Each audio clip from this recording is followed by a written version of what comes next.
40%. That's what the IRS can take away from your grandkids if you don't understand what I'm about to tell you. You're out here holding through bear markets, sitting through downturns that would make most people on Wall Street feel physically ill, and studying long-term utility while everyone else is chasing meme coins. You're playing the long game, and the entire time, someone's waiting at the finish line. The US Treasury and the IRS. Most people think estate planning means writing a will and handing it to your lawyer. And that's cute, but it only works if your assets aren't going to change much. But if you're holding crypto assets, they could appreciate 10, 20, 50, 100 times over your lifetime. A basic will is financial malpractice. And if you want to learn how to do it the right way, stick around, and that's what we're going to talk about in this video.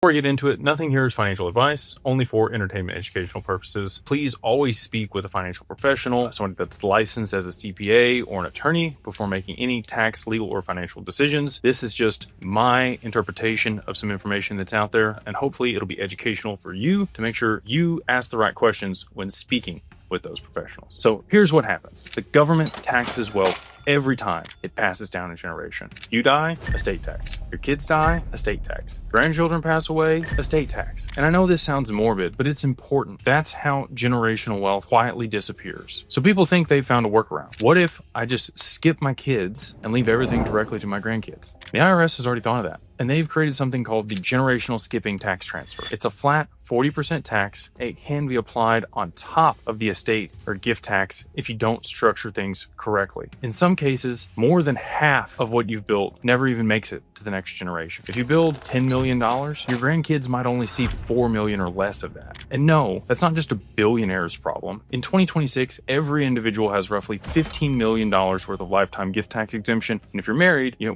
have about $30 million between you and your spouse. The generational skipping tax transfer exemption is equal to that amount. But here's the part most people miss. You don't automatically get this protection. You have to use it. And once the laws change, which can happen at any time, whatever you didn't lock in is gone forever. So waiting could cost you tax-free capacity that you're never going to get back. Now, let's simplify how this actually works. The IRS wants to tax wealth at every single generation. A generational skipping trust is designed to legally bypass one or more of those generations. Think of wealth like water moving through buckets. Normally, it would flow grandparents to the child or your kids, and then to the grandchildren. And every time it moves, the IRS takes a scoop or a piece of that water. A generational skipping trust installs pipes directly between the first and third bucket. And your kids can still benefit, they can receive income, and they can get access to use the assets, but they never actually own them. And when they die, nothing transfers, because nothing ever belonged to them. The assets stay inside the trust and continue on to the next generation. For crypto holders,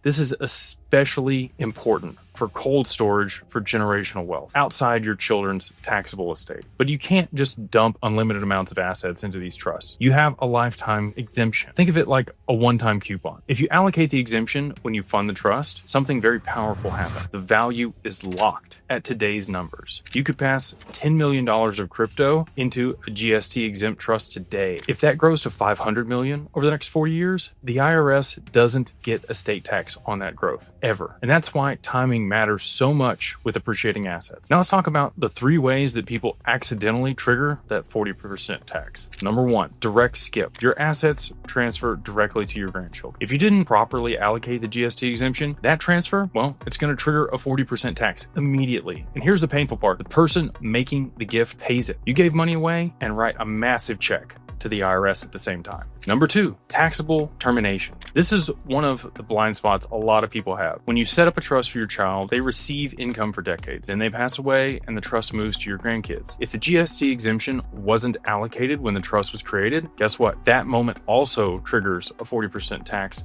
on the entire trust. Not the original amount, the full amount, even after the decades of growth, and that all could be wiped out just because you didn't do it right up front. Number 3, taxable distribution. This happens when the trust makes a direct payment to a skip person, like a grandchild. If the trust isn't GST exempt, recipient owes those taxes. Imagine sending your grandkid some money for college and accidentally handing him a tax bill alongside it. That's not legacy, it's negligence. So how do you do it correctly? Well, a lot of people will use a dynasty trust. Most states have an old rule that forces trust to end after a certain period, pushing assets back into taxable estates. But there are some states that have realized that this is a bad policy. States like South Dakota, Nevada, Delaware and Wyoming have trusts that last for hundreds of years, sometimes indefinitely. And when you combine a dynasty trust with the proper GST exemption, you create something very powerful.